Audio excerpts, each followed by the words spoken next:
Hi, everybody. It's your girl Emily G from Emily Wisdom. And today I'd like to introduce to you something new to my channel. So, there is a new series that I just created a few days ago. It's called People with Passion. And what People with Passion consists of is interviewing people who are very dedicated to their craft and they work every single day. They love what they do every single day. They do it with love, kindness, and I hope this may inspire you. So, today I have my first guest, Susana. Hello, hello. Thank you, Emily, for having me. So, Susana, can you please tell us what you do on an everyday basis? Well, besides doing chores every day around the house, I'm a psychic medium and I'm an energy healer and also an intuitive educator. So that's what I do on an everyday basis, full time. Okay. And now, how did you come about these gifts of becoming a psychic medium? And is there like a journey that took you to get to this point where you are now? Well, yes. I became aware, semi-aware, I would say, as a child. I was 5 years old, and my family is from Spain. My mother is from the north of Spain, and over there we would do wakes, 3 to 4 days in a row, and I would start to see spirit and hear spirit. Of course, I was a young girl. I started to think, was I seeing correctly? Was I hearing correctly? But it was something that I never discussed or told anyone until basically I was in my teen years. I came upon having a severe panic attack back in high school while driving. And I don't know, God brought me this person, and this person basically told me that I had these amazing abilities. But of course, Emily, I was back in high school. Yeah. So who wanted to deal with any amazing abilities when all you wanted to do was party with your friends? And then back in 2008 is when I lost a daughter, which is Hope. I named my company after her, Angel of Hope. And that's when the abilities started to kick in, because it was my thrive to want to connect with her, want to see her. I was about 5 months pregnant, and I lost her, and she's the one that pushed me to move forward with my abilities. But I've had them ever since I was a child. It's just that I had to learn with her teaching me, and then of course other educators and my guides. They really have been teaching me every day how to use my abilities. Wow, that seems like quite a journey. It is. Now, I know you said you mentioned a panic attack that triggered in high school. Was there, besides your daughter passing away, something that like, okay, I woke up one day, I don't want to do this, I want to actually do this, one day epiphany almost like moment? Yes, that was back in 2018. Back in 2018, I was, of course, I've always had two jobs, and I was really content at this job where I was at. But my passion was always this, until I got that meditation and God was like, okay, time to go. You need to move forward and work full time now. Trust me. Do you trust me? And of course, I service God. I work for God. And I said, I trust you. And ever since 2018, this is my journey. Your full-time journey. My full-time journey. I love it. Now, I know that you do this full-time for the last few years. Yeah. Was there moments where you feel like, I'm so frustrated. This isn't, like, I know I'm on my right path, but I just feel frustrated. I feel stagnated. Now, where do you tap into that? Okay, Susana, let's go, mama. We got to do this. I'm doing the right thing, and I might feel blocked a little bit. I'm trying to ask, how do you go about when you feel blocked?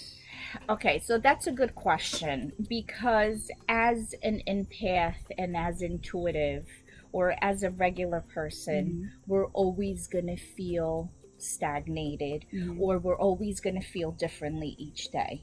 It's like a roller coaster.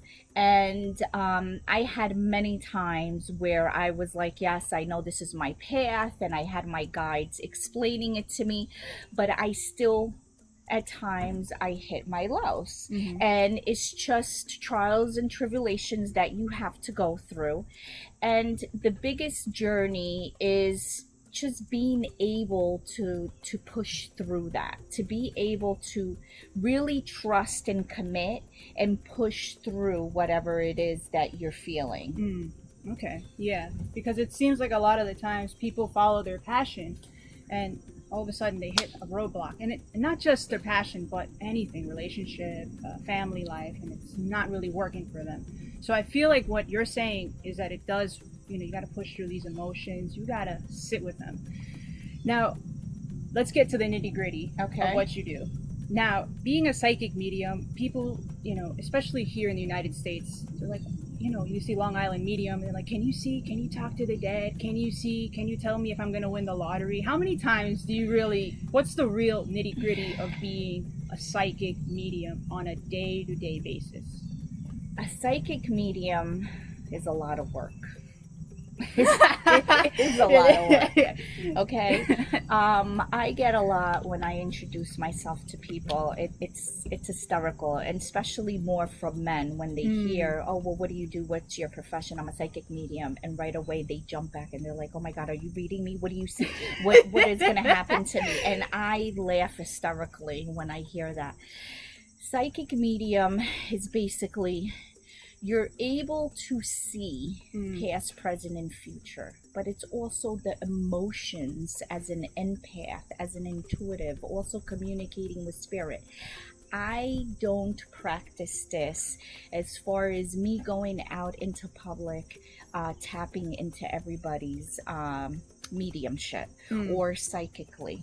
I can't be doing readings on everybody. I can't go around publicly reading everybody because it does consume you. It's basically like a car battery. After doing so many readings, and you're not only tapping to spirit or using your psychic abilities, you're tapping into many dimensions and vibrational energies.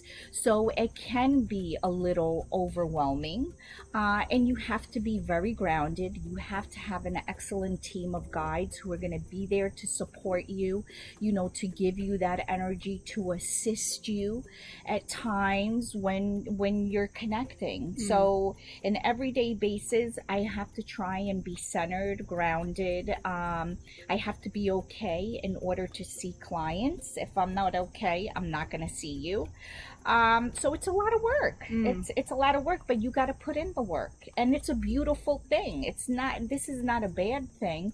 This is beautiful because you're giving people that little ounce of hope, to be able to connect with their loved ones, or to be able to validate something that you have no clue that they're going through, or something that they're experiencing, and to give you that validation is very comforting. Yeah, because I feel like a lot of the times people, they think of a psychic medium, oh my God, can you read my future? Will I get married in 6 months? Now, that's the thing with we go deeper into that. It seems like you're very passionate about what you do, and people would say, oh, it's just reading, how do you know that's true? Now, here's my next question. How, you're a psychic medium, and I'm sure you've met other psychic mediums. What are the signs for you, or good indicators of a good psychic medium? Somebody who's honest, because I'm sure there are people in any trade that are, corrupt as well. Well, number one for me is that you're really honest, not only with the client, but with yourself. That, number one, I am very, very honest when it comes to my work. I'm very passionate when it comes to my work. I don't disclose anything negative. When it comes to my work, neither do I disclose any death or any illnesses or anything in that aspect. Okay, because I'm here as a guide, as an educator, to help you along. Many people sometimes come for a reading, and it ends up being that they need somebody to listen to or guidance. I have experienced many other readers around me who do it for money, and that they're not very passionate, and that they disclose a lot of harming things that shouldn't be disclosed. And I'm totally against people like that. Wow. Okay. So telling them that they have like a terminal illness or something like that. You're not a medical yeah, doctor. Yeah. Okay, even though I'm an energy healer, you have to be very careful that, yes, as intuitive, sometimes I can see things and I experience things, but that's not my job. That's God's job. I don't want that contract. My contract is to follow through and to maybe very carefully and using the right words. Again, you need a good team of guides that are going to assist you, and you totally trust them and let you know, okay, worded this way. So if I see something, I'm just very, very careful on how I say things, because I take my business seriously. My reputation speaks for itself. And I'm also certified under New York State. So, it's terrible to hear others saying things like that. Wow. Yeah. It's good to get the word out, because you'll get an understanding of why psychic mediums, they get a lot of work done. And it's not always like, especially in the United States or just in the Western Hemisphere, it's like, oh yeah, it's psychic. But it's like, no, if you actually pay attention to what's really going on and you envision yourself in that person's shoes. Yeah, and the other thing I want to add that a lot of people don't take this profession, and I mean clients also, as serious. Okay. They think, oh, you're a psychic medium. Oh, okay, whatever. That's terrible. That's doing against. That's not even a serious job. You're sitting there reading people's fortunes. I don't do that. Okay. I don't read people's fortunes. I'm not going to give you the lotto numbers, because they don't give them to me. If they did, I would share them with you. That's right. But I would. But this is it is a beautiful profession. It is, and it's a healing. I just feel it's very healing and very genuine. Especially, I always like to educate everybody, because I know a lot of my clients will travel to different psychics, and I've had a bad experience myself when I was in a bad time many years ago with a psychic who really took me over and really did everything she could, and I went financially in debt. Yes, and many will say, are you crazy? Like, how can you let that happen? Well, it can happen, because if you are in a bad place in your life and everything happens to kind of, ripple effect going downhill, people will take advantage of you. And this is something that I open very freely, discussing why. So that's why I always tell my clients to be very careful who they go to. And if they don't want to come to me and they need a referral for whatever reason, I don't have any problems by doing that. So it seems like you have pretty much good experience overall with clients. Now, let's get into the bad aspects. Okay. Have you had, now let's just go back a little bit. Now, how often do you think clients should come to get a reading? How often? I usually say give it 3 months. Give it 3 months to six months. Okay, that's especially when it comes to spirit. When spirit passing, it's very important that you give spirit the respect from 6 months to a year, unless it's a die-hard emergency. Okay, but with my regular clients, I would say at least 3 to 6 months, because if you come sooner than that, unless you're really having an emergency and I'm able to say, okay, well, let's see what happens after that. But if not, you're going to be getting the same answer. The same thing is going to be coming about, and you don't want to do that. I don't want to waste your time or your money or my time either, because it's not fair. But there will be others who will say, oh yeah, come next week again, or come next month. No, you have to give that space. Yeah. Okay. Because it's not good, Emily, also, to keep tapping into someone's aura. You're talking about you tapping into somebody's aura. To the client's aura. And also whenever I tap in, because psychic mediumship is tapping into their aura as well, spirit. Okay, and if I'm tapping into your aura, and now you have 5 other psychics tapping into your aura, you don't know what kind of energy each person has, and you don't know if they're closing your aura and protecting it, which I always protect it and clear it, and I always ask the client's permission. Even though they made that appointment, I always ask for their permission to read them. Wow. It seems like a big process to get to one point to another. Now, it seems like you have guides. Okay, I feel like you were talking about your guides a lot. So, can you tell me how do they assist you in, giving your readings, or when you're out in public, like you said, oh, I can't always read. So, how do your guides come about, and how many guides do you think you have? Oh, I have many guides, okay? But they're gonna keep, some guides come in, some guides leave. It's not always the same guides. And remember, I continuously keep learning and growing, okay?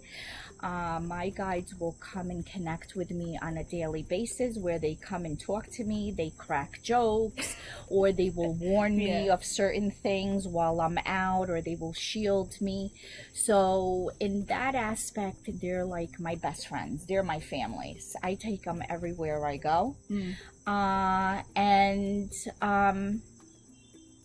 I just love my team. I could have at times 20 to 30 guides at one time. Sometimes I could be in my Jeep and my whole Jeep is packed full of guides. And then you're driving in the Jeep and I'm just cracking up. They're changing the radio station and they're listening to old music, the blues, or and we're just having like a really nice time. They are my everything.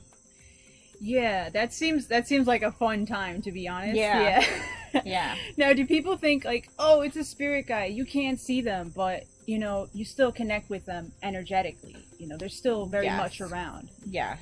Just like we have physical body, but the body dies and the spirit never dies. It's just right. It's your vibrational. It's your energy aura. So the spirit works differently as angels. They have a different energetic energy. Okay, so with spirit, it's best that you always talk to them quietly in your mind.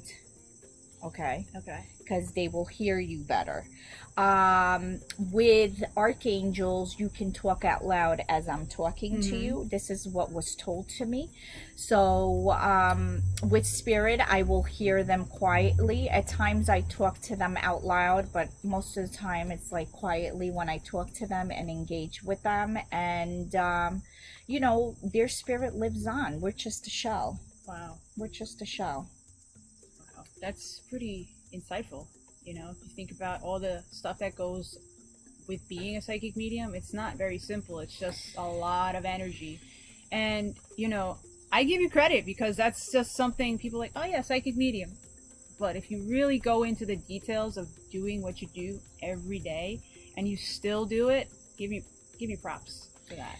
It's a lot of work. It is. Look, there's days that I can't even I don't even know what my name is, and I don't even know where my head has been located or positioned at, because it's not even that. We also as empaths, certain things with like the pandemic, everything that's going on, also our soul travels at night. Okay, it's very important that you protect your soul every night.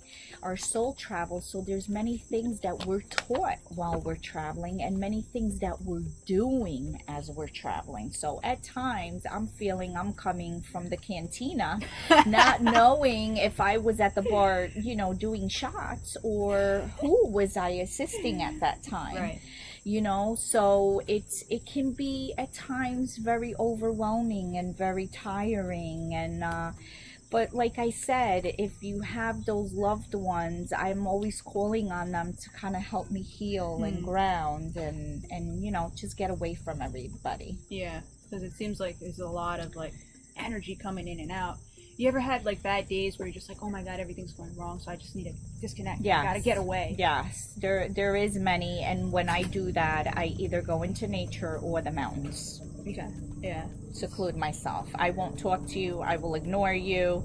I just won't do anything. I will not see any clients. And I'm very honest when it comes to that. If I'm not doing well, I'll say, I'm sorry, I can't see you. I'm not feeling well right now. We need to reschedule. Okay. Wow. All right. It seems like a lot on you. But I also want to ask you, you read men and women. Now, is there a difference in energy levels when you read men as opposed to when you read women? It's like, no, the difference is with that is that if you're going through many situations in your life where you had certain experiences in your past life, what can happen is that you can block the reading. Block the reading? Yes, to where I could be reading a man or a woman, and all of a sudden I can't tap into their energy field because now they have a blockage in their chakras, or they have a wall up. And whatever I say to them is going to be no, no, no, no, no, no. And once you give me 3 steady no's, our reading is done. So there is this wall of resistance. And well, yes, because of maybe trust issues, maybe they're scared, maybe they just came from rush hour. So it's very important that whenever anybody goes to a reading, you have an open mind, an open heart, and this is why I always like to ask for their permission and take a few deep breaths to kind of relax them and explain to them. Anybody that comes to me knows I give you the spiel. I'm gonna okay. Let you know how it's gonna go down and what to expect, and if you have any questions, I don't want anybody leaving here without any unanswered questions. I'm going to explain to you how I read and how the show is going to go down.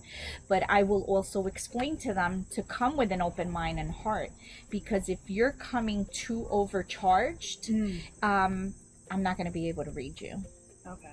Wow. So there's this like resistance. So keeping open, receptive mind. I know for me, I've had readings, like future readings in the past, or they throw cards, and naturally, as a person who's done that, I would feel nervous because you're like, oh my God, you're gonna be my future, even though you're trying to be calm, but it's not happening.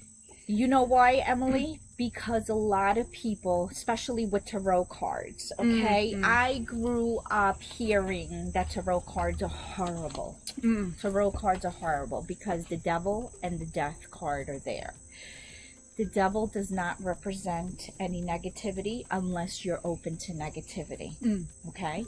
The death card does not represent that you're going to die, and I'm not going to tell you when you're going to die. The death card represents the end of the past and a new beginning is coming forward. A lot of people get scared that they're going to be told that something tragic is going to happen or that they're going to die. Yeah. And a lot of, again, we're coming back to that question you did at the beginning, that many others practice this and will disclose this information to people saying, oh, I see you having a terrible car accident, because I'm speaking because it happened to me. This is how this psychic, with many other things, did, that I was going to get into this horrific car accident and I needed to do several precautions in order to help myself. So, you know, if anybody is going to give you any information while you're getting a reading that you're going to get into this terrible car accident, you're going to die, or you have cancer, I suggest to you, get up and walk away. Wow. Or run. Yeah. Yeah, because Run. you ever see, like, because I've been to Atlantic City and they have like these $5 readings, you know, let's read, and it's like, no, I don't do this. I just like a quick answer and that's it. And it seems like intuitively, you know, naturally, you know, I feel like this energy is, you're just doing it for money. That energy, I feel like people should pay attention more to that. Right. Where they feel like, oh, this person's mostly doing it for money and just prying on your weaknesses. Because a lot of the times is people just like, I'm going to pry on that and, you know, tell you all this. I'm going to tell you a fairy tale story and this is what's going to happen. And then people come up and they start thinking, this is actually going to happen because somebody told me that. And so I start to believe it. Now, in your case, it does not sound like that. It seems like you're very honest, even if you don't have the answers, but you're going to be honest with it anyway. Exactly. And that's the way I think personally should be with any field, really, not just. Well, you know, we're all different. We all have the free will. And we're gonna choose and pick to what to do. Like I said, I take my passion very seriously because this is what I love. I love to give the best of myself. You know, again, you want to go to somebody who was referred to you. And you want to go to somebody who has great reviews. I feel I'm very careful if somebody's going to read me, which most of the time doesn't happen often. I'm very careful of who is going to read me, because I don't want anybody to tap into my aura field. And also I have those protectors, my guides, who will say, nope, don't let her come into your, and I will abide. And she could be maybe the best reader, she could be the most popular reader, and they will say, no, don't let her in, and I won't let her in. Wow. Okay. So that seems like it doesn't seem like it happens too often, but it's definitely does come every now and then. Yeah. So I want to finish off the interview by asking you, what do you want to tell to people who are kind of going on the same journey as you? You know, because you're doing this full time, and what are your future goals for your business, for your psychic mediumship? What would you like to accomplish or think about, if you don't mind me asking? Even though I'm a psychic, I go day by day. Okay, especially now with everything that has happened with the pandemic, even more so. I just want to give the best of myself. There's going to be ups and downs, okay? To any business, there's going to be any ups and downs, and in any profession. But, you know, it doesn't matter how many times you fall down, you need to pick yourself up and keep going. And don't let anybody take that passion away or that will from you. You know, no matter what they say to you, remember, we're all here, we're all light beings, we were all created, you know, as an equal, even though many of us don't consider ourselves as equal. But you need to push through and not let yourself, you know, fall down. And if you fall down, just get right back up and keep doing it. That's the spirit. You know, the spirit. just keep pushing through, just keep going, you know, never give up. Okay, that's a good way to end.